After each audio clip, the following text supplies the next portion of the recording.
Okay, imagine that you're in a company where you actually have a business model that works and you have technology that works, so you're growing. Your company's expanding and expanding exponentially. So what are the problems that you're facing then, and what can you do about them? I hope I can give a sort of personal story on what kind of problems you can hit when you go from a small startup to a big startup, because that's what we've done at Klarna. So in order to scale, I think there's 4 things that you need to have. You need to have the right business model. I'm going to tell you about our business model, but I don't think that's going to help you that much, so we'll just go briefly over that. You need to have the right technology, and since we're at an Erlang conference, we will not talk about that almost at all. And you need to have the right people, so I'll talk a bit more about that, and the right amount of process.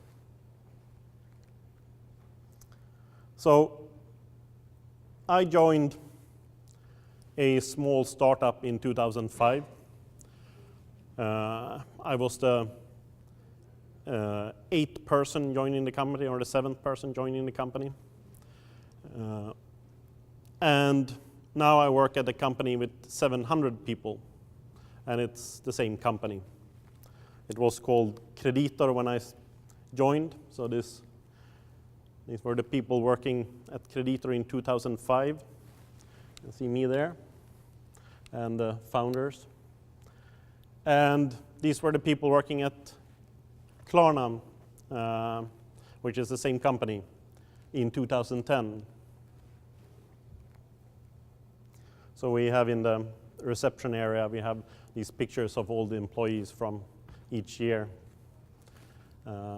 I haven't updated my photo, but there's a 2011 now. So how did we get there? So the basic thing that made it possible was, of course, the business model. So this is the secret business model that was the start of the company. So you might not be able to see these secret notes. But the real secret is taking the shopping experience and separating from the paying experience.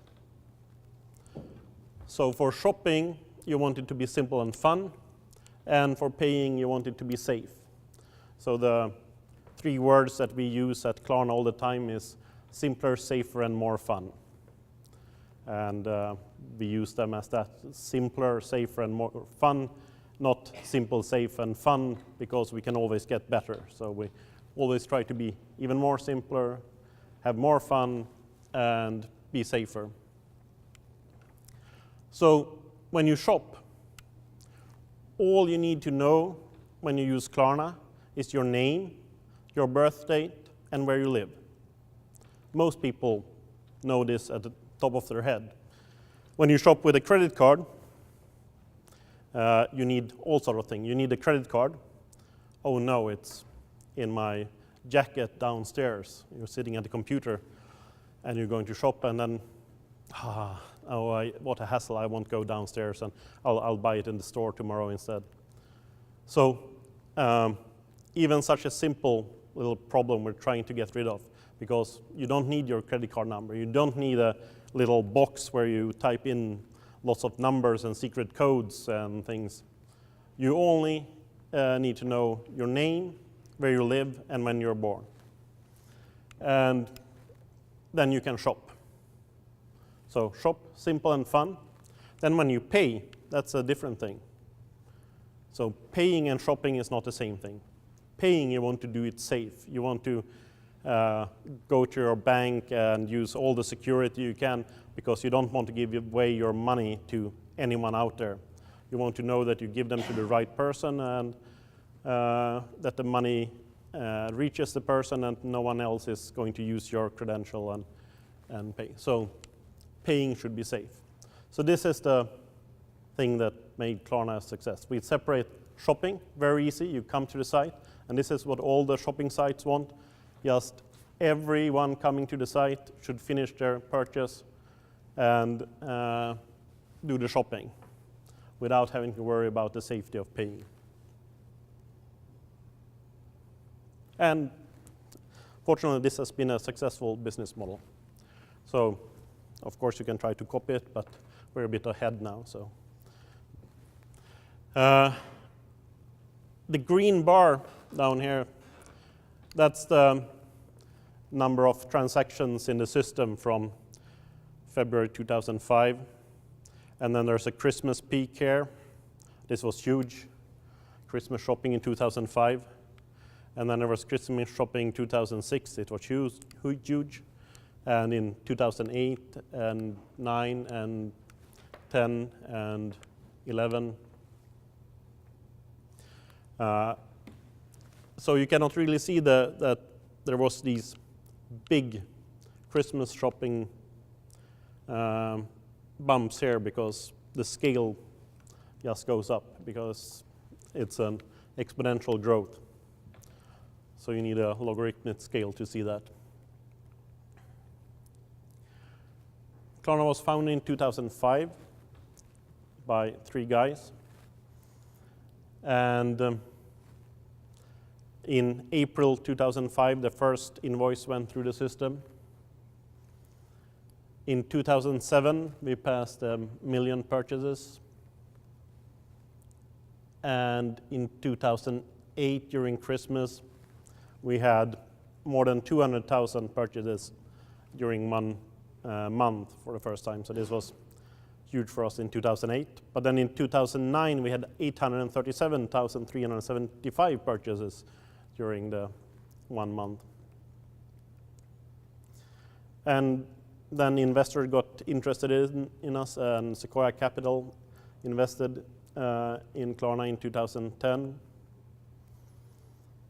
And at the end of 2010, we had more than 300 employees. And now we have over 600, close to 700 employees in the company. Yeah, so that's a little bit about the success we had, and also just pass through the technology slide. We implemented it in Erlang, so this is the first file created actually already in December when they started thinking about this by someone at TailF, no less. TailF was just starting up and was hired to do some of the coding in the beginning of the company. So this is Erlang. Great. Let's forget about technology now. So you have the right business model and the right technology. Now you need to find the right people. And I'm not going to tell you much about how to find the right people, partly because I don't know, and the things that I do know I don't want to tell you because we're competing about the same people. So, but I'm going to tell you a little bit about what I think the right people are. So as you can see here, we've also been awarded the best workplace in Great Place to Work in Sweden for 2012. And that's one secret of getting the right people to having a great workplace. So here we have the right people. One of them is in the room, and the other one left. Bright, passionate, and get things done. So this is what we're looking for.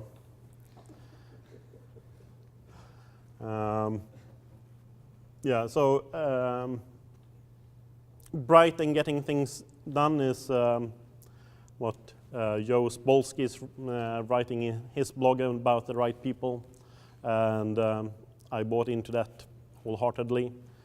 But I also believe that you should have passionate people. So passion is one of the most important things when you hire people. So if you're just bright and get things done, it's good. But if you're passionate, then this will mean a whole other level. And actually, Erlang is a secret weapon here, because there's a nice paradox with Erlang that there's a lack of Erlang programmers, so it's really easy to find great programmers. I'm sure there are many good C programmers and Java programmers, and sometimes we have to find some Java programmers to do some of our front-end stuff that we have at the merchant sites. And we put out an ad and we get 200 applicants, and we have to find someone that's good among those 200 applicants. And it's really, really hard. Most of them don't even know what a program is, but they still apply for a Java programming position. Very strange.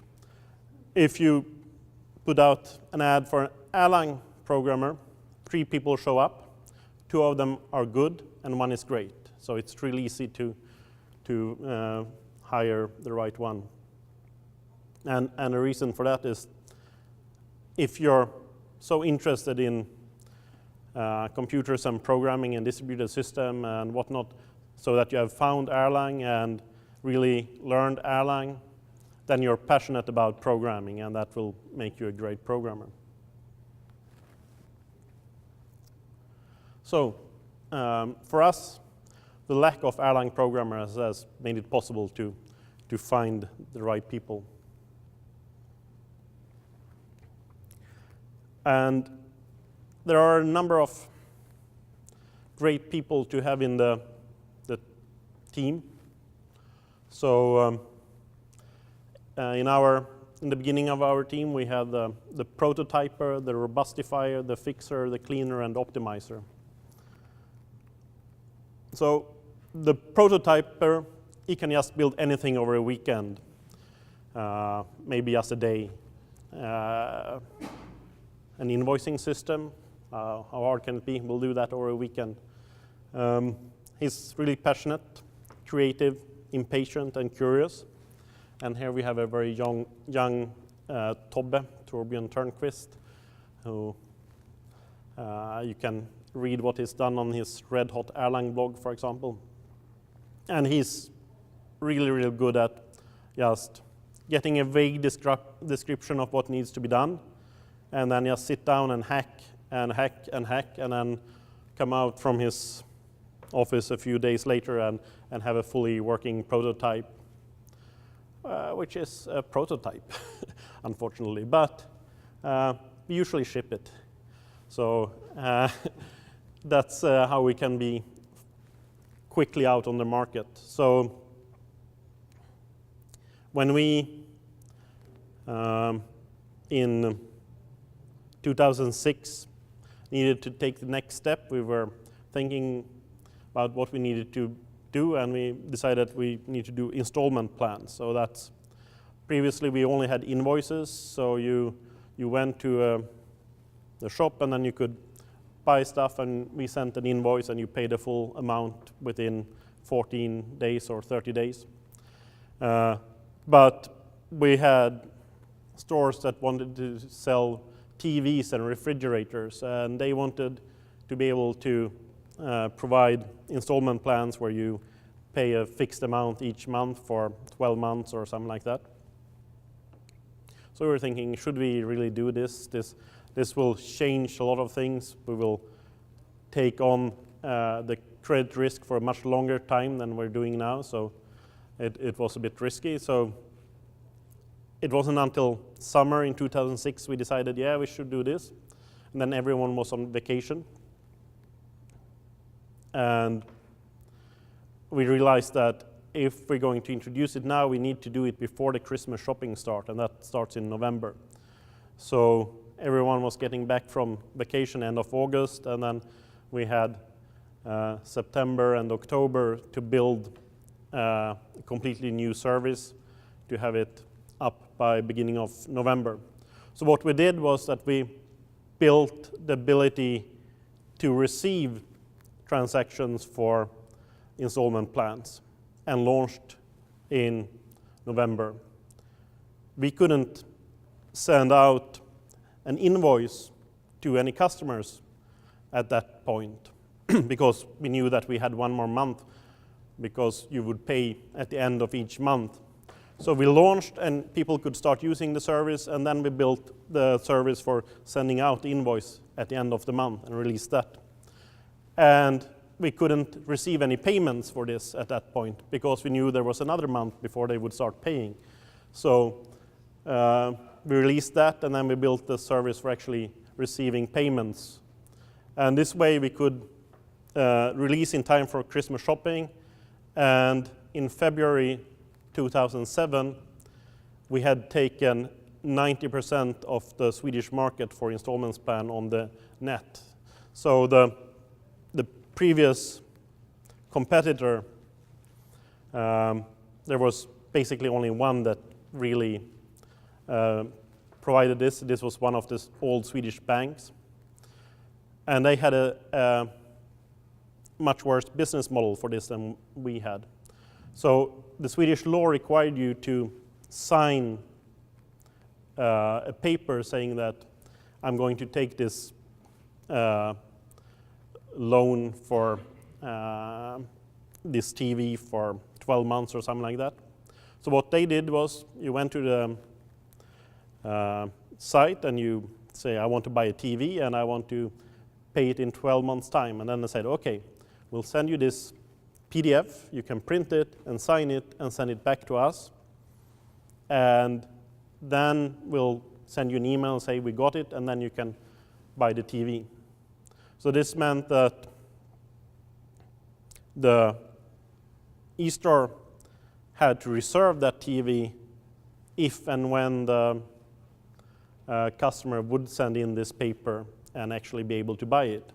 And they would never know whether they could buy it or not, and it was a hassle for the customer, and everything was really problematic. But what we did was that we said, you want to buy this TV? Fine. You can pay it in 12 months time. You only need to sign this paper and send it to us. If you don't, we just send you an invoice for the full amount. And you get a TV now. So they could just buy the TV directly and then send in the papers. And if they didn't, we send them an invoice. So we followed the law, but we did it in a much better way than the competitors before. So quick release and a great business model, and we could just take the market in Sweden for this very, very quickly. Did the other bank copy that approach? They are still trying. I think this was in 2007, but I think they'll get there sometime. I think we got their last customer 2 years ago, but our last big one. So we build the prototypes and we actually ship them because they are actually working. Not everything is working, but most parts are working. And then we have to put our robustifier on the task. So he will fix all this necessary stuff like startup and shutdown and error handling and logging and all the boring but necessary stuff that you need. He's also passionate and very careful, very patient, and he knows what he's doing. And there's a young Magnus there from his time at the computer science lab. So he's one of the guys who wrote the debugger and parts of Gen server and, well, parts of most things in OTP. So was Tobbe also. And then he'll just make the system work up and running for most of the time. But every now and then, the system will still break down. There's a very dark picture of Mats here. Then the fixer comes in. So he knows how to debug things, and he knows the runtime system, and he's passionate. Also very patient and thorough, but he's also curious. He wants to really find out what's going wrong here. Actually, we have several people that does this. Magnus is also a great fixer, and I have humbly tried many times to be a great fixer also. But then, when it's actually working, the code, then the cleaner comes in. So now we need to be able to maintain this code for many, many years. And then we cannot have, unfortunately, the prototyper's code. It's very quickly done, it's working, but it's not pretty, I'm afraid. So he's also passionate, but he's also aesthetic and patient and very knowledgeable, and he's sitting right there. Rickard Karlsson is our main cleaner. Every now and then there's a check-in that touches every file in the whole repository, and he's going like, what? Oh, there was a name here that was ugly, and it was everywhere, so I just changed that. Everyone goes, oh, yeah, it works. Great. And then we have the optimizer. So when we have working, beautiful code, then it's time to start to optimize the code. And then we have someone who knows math and algorithms and is passionate and experimental and analytical. So Tobias, so Rickard here was from the Hype team, and Tobias is also from the Hype team from the university. And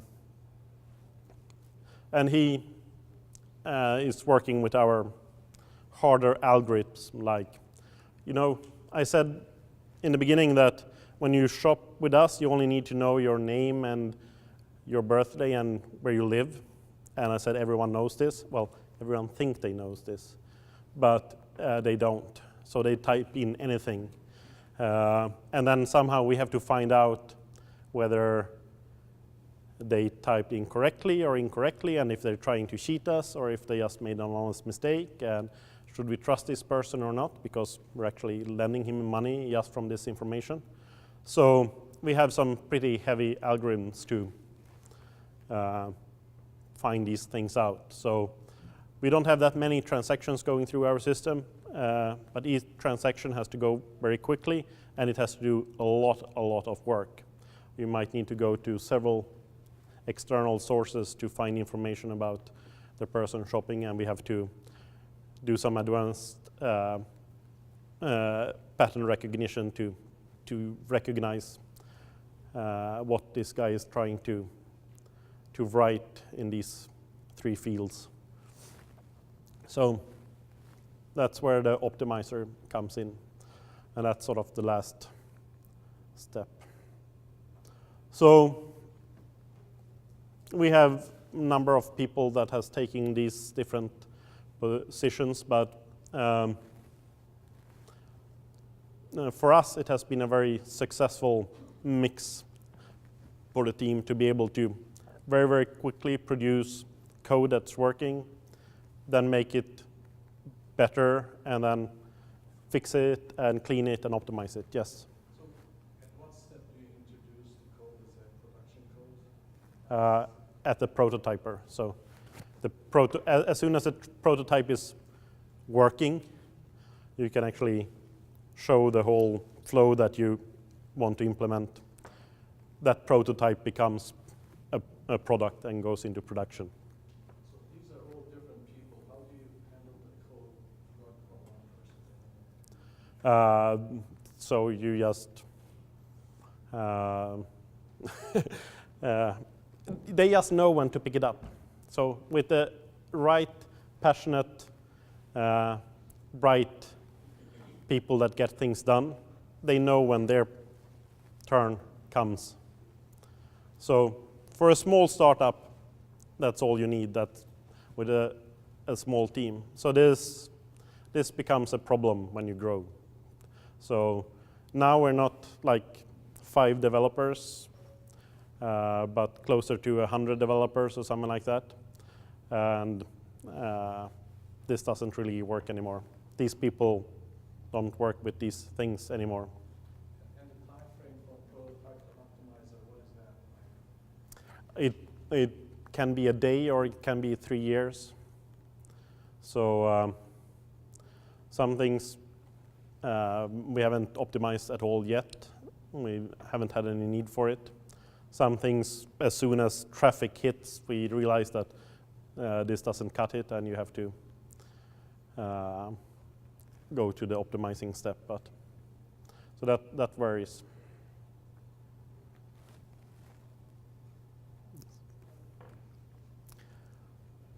So with the right business model, the right technology, and the right people,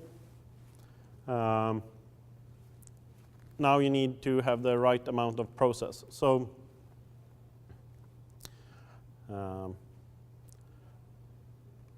we've been using Scrum. That was sort of this picture, or Scrum-ish things on and off very much. But when you're a small startup, you don't really need any process or project management and so on. So there's just one or a few guys, and they know what they're doing, so they just do it. You don't have to tell them what to do. And this is, of course, the biggest problem when you grow, when to introduce what. So we started with very, very loose project management, only sort of trying to prioritize what is the next project that we're going to do, and not really caring. When we decided on a project, the people in the project just did what they felt like to get it up and running, doing some prioritizing themselves on what they think should be released. But now as we grow, we needed a bit more process, so we started with Scrum. And Scrum, you have these 2 weeks or whatever you want, 1 week or 4 week sprints. And we tried with 2 week sprints, and you put a lot of time in planning, and then you work for 2 weeks, and then you're supposed to release something. And we came to this from having had no process at all, where we released 3 or 4 times a day. And management suddenly got a bit scared, or they had to wait 2 weeks for a release. And during that time, they changed their minds on what they wanted like 10 times. So priorities changed, and it was very hard to get these cycles working. So we went with Kanban, where you just have a flow of requests in, and then you can just work on a limited amount of requests, and then you push them out. And this was working quite well, but starting to get many teams and many requests. And it's starting to become sort of meat packing factory. So you just pulled your the next thing in the priority queue from our ticket system, did that task, and then send it off to testing and for taking live, and then you pull the next one and so on. So it was becoming less interesting for the developers. They were sort of feeling that they had no control over what was happening, and starting to lose passion. So now we have a number of teams, and each team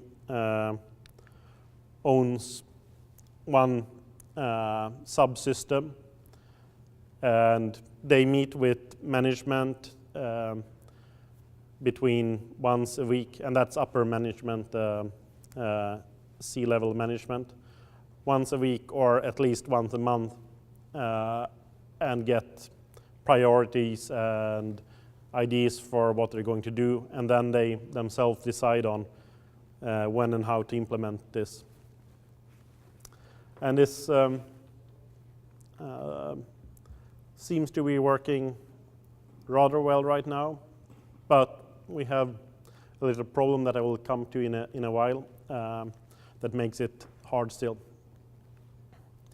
So another problem we quickly ran into was the build versus buy question. So we generate all our invoices ourselves, PDFs. We used Alguten to generate PDFs, and this is very efficient, and we can produce loads of them in really, really short time and send them to print or send them to the customers directly when they shop by email or regular mail. But it's really, really problematic to change the layout because the layout is written in Erlang. So the business side doesn't really like that. They don't really read Erlang that well. So one thing that we was the first things that we tried to really buy was a system for creating PDFs, and that you would think would be an easy problem. So we just decided on a system and started integrating that. And after a year, we realized that no, this is not working, and had to throw it away and throw away a lot of money. And now 3 years later, we still haven't. We now have a new system that is integrated for one of the countries that we're in testing right now. But it took us a long time. So buying without doing proper research and proper testing, that's a bad idea, even if it seems like it will be a simple system to just plug into your system.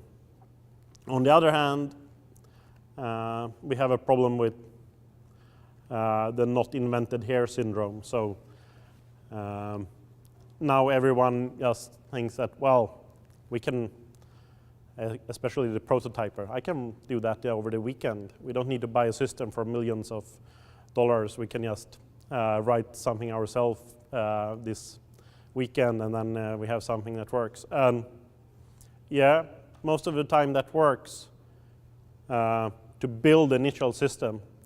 But then there's another thing that we need to maintain. So that's one of the reasons that we have grown from 7 programmers to 100 programmers, because Erlang doesn't have much libraries, and we wanted to do everything ourselves. So suddenly we have libraries and systems and subsystems and everything that we all written ourselves. And for every system we write, then we need to get 2 people to maintain it afterwards. So it's an easy way out to build it yourself in Erlang. It usually goes pretty quickly and get you more or less exactly what you want. But then you have to maintain it yourself, and that's not good.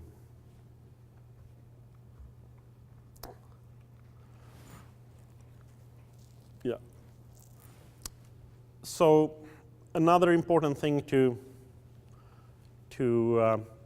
have a process for is testing, and you have to have everything automated. And we had that, and the first thing I did when I joined Klarna, I joined Klarna when the first version were implemented already, but they didn't have a test system. So setting up a test system was one of the first things I pushed for and that we built.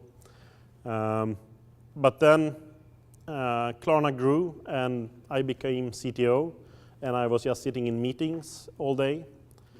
And then suddenly, one day, I needed to code something. And I was coding, and then I was checking things in, and then I looked, and it was like 250 broken test cases, and there should be none. And then I discovered that, well, the whole test framework had just fallen apart because no one had really taken care of it and giving it the loving it needed. So it was really, really bad. So we had to spend a lot of effort, and we're still spending a lot of effort into getting this back in place. And now it's really, really important with 100 developers to have a test system that works.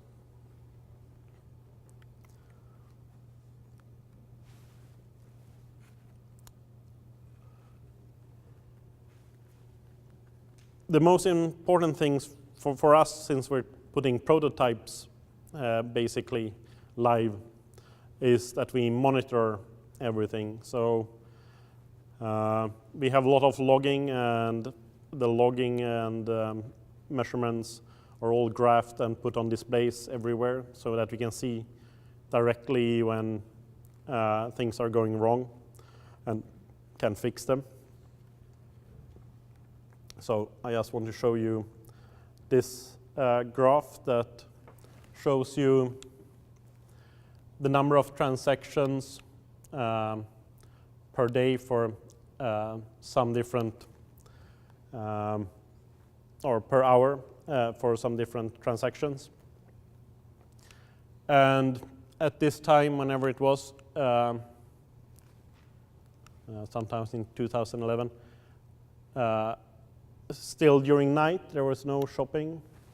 So what you can see in the dark color is this week, and then you can see in lighter colors previous week, so you can compare trends. So you see that they are basically going exactly the same every week. And the interesting thing is that this is Saturday and Sunday, so people don't shop much on Saturday and Sunday. Then they come to work on Monday and they start shopping. And then they go for lunch and don't shop. So there's a little lunch every day. And then they come back to work and do some more shopping. And then they go home and sleep. So we can see the shopping patterns of all the Swedes very well here. People shop at work. Still not enough internet connection apparently in Sweden. Just 80% of the people have internet at home.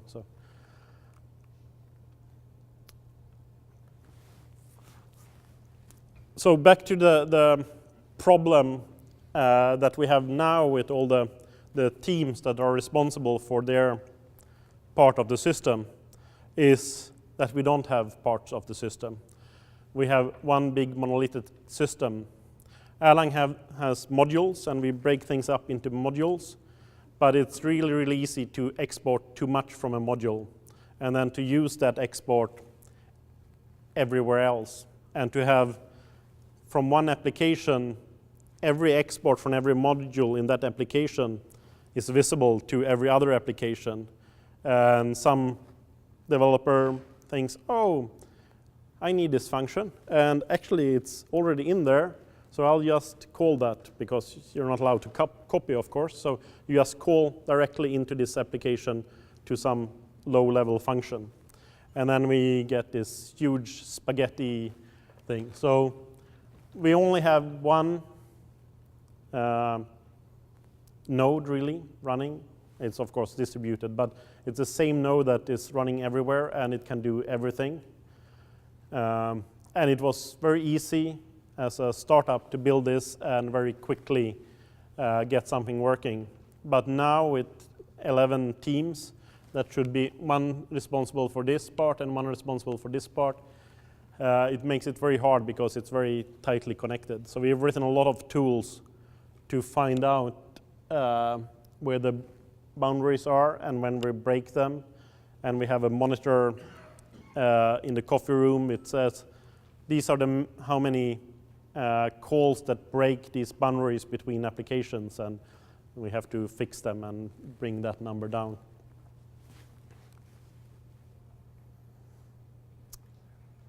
So now we have it all, the right business model, the right technology, the right people, and the right amount of process. So don't let testing slip. Don't buy without enough research. Do not fall for the not invented here syndrome. Don't live without interfaces. So make sure you have nice interfaces for your application. Do scale your process. Make sure you have proper testing and have processes for upgrade, monitoring, and escalation in place. And most importantly, don't lose your passion.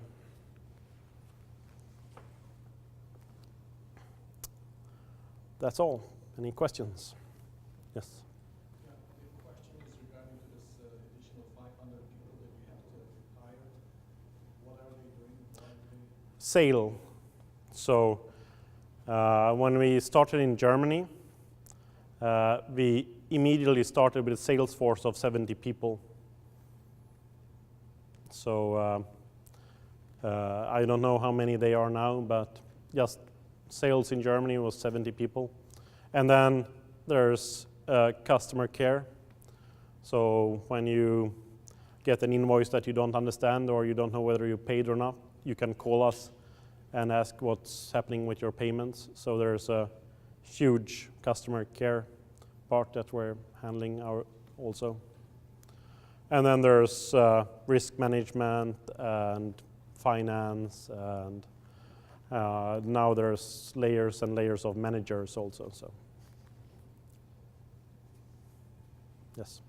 You moved from Kanban to sub-teams, which owns parts of your system.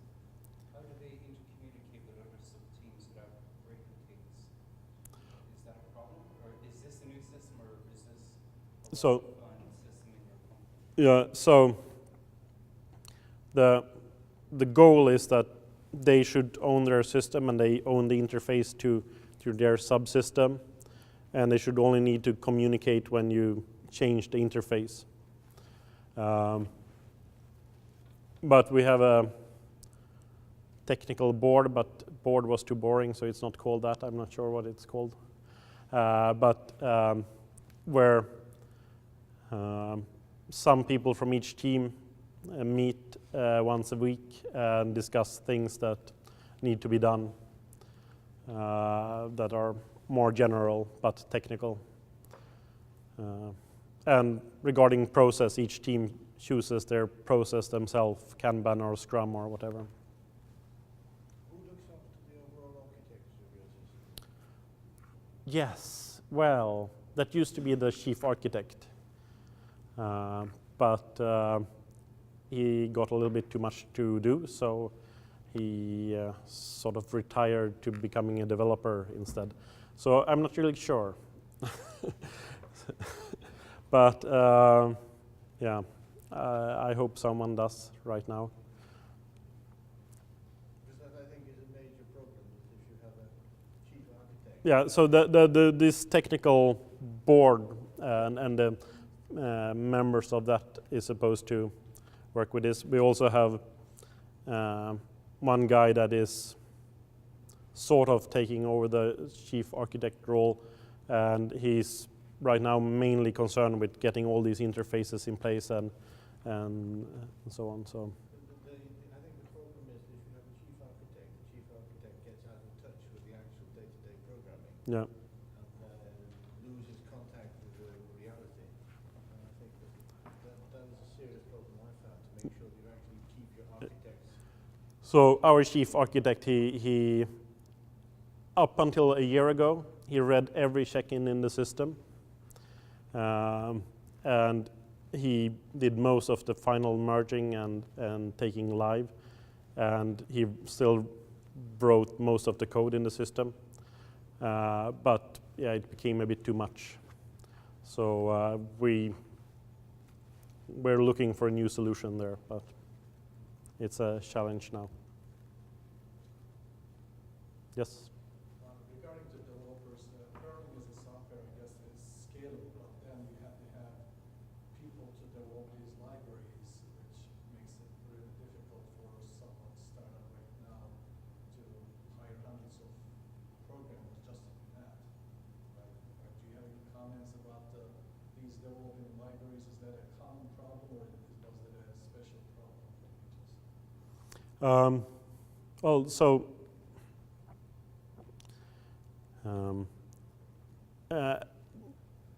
it's a good thing with Erlang that we don't have the DLL hell. But the reason we don't have the DLL hell is because there are no libraries. I think this is a big problem for Erlang. It's a blessing to some extent, but it's a big problem. There's a lot of things missing library-wise. So I hope there will be more open source efforts to get great libraries and some way that actually works and someone takes care of, like perhaps OTP, to bring all these together into some nice packaging. The problem now is that you have to go out on GitHub or something and find an XML parser, and there's 5 of them, and you have to choose the right one, and it turns out that that one is not maintained anymore, and so on. So that's a big problem with Erlang. But yeah, on the other hand, you can usually write that library yourself over the weekend if you're, but then you have to maintain it also. Is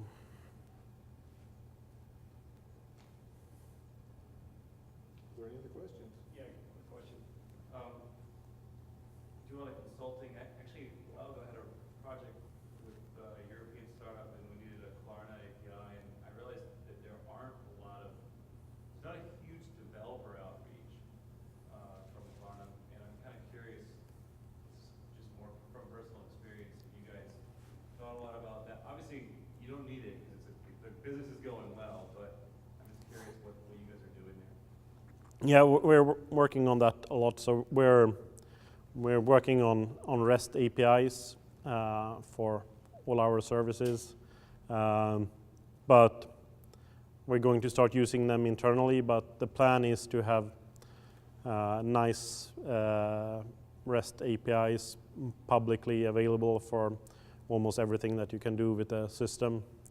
But that's sometime in the future. But I think the APIs are more or less done now for internal use, and hopefully we'll be able to release them and start working more with developers. But right now there's not that much you can do with the system as a developer from the outside, but it will be better in the future.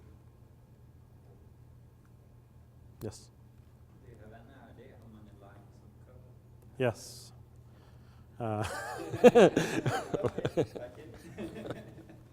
But it eludes me right now. Rickard, do you remember? I did a line count 1 or 2 years ago, I forget. I can only say for sure that the number of lines of code has grown exponentially, just like the number of employees and so forth. So we're probably up in towards a million now. Probably something like that. And the 100 programmers. Yes. Well, not 100 programmers. There's 100 people in the IT department, but there's managers and testers and all sort of people. So around 70 developers, perhaps, pure developers, Erlang developers. That's a fascinating statistic, because it actually, if you look at the number of lines of code per developer, is about almost exactly the same as our experience. That, Yeah. yes. Using the Erlang really gave you as a company any advantage? I think so. I think we were a lot faster. So we did have a lot of competition. There was one company that was basically well ahead of us when we started, and we have like 3 or 4 companies that basically provide the same service as us. But we have been able to be a lot quicker in development than them, and introduce new things a lot quicker than them. And we have had a system which is very robust, so it's basically never been down.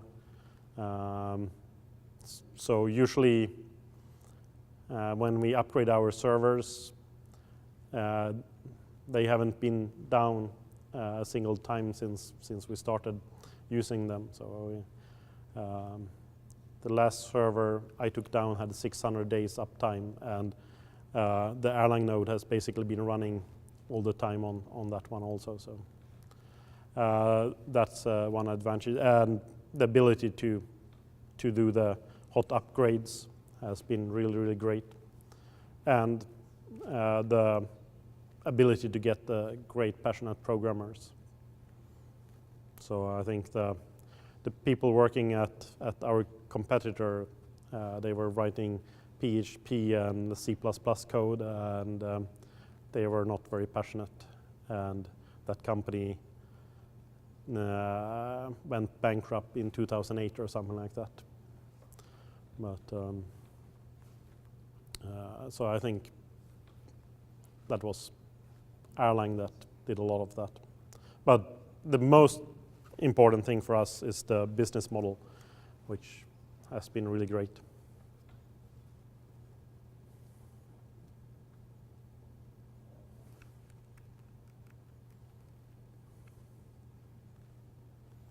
Okay.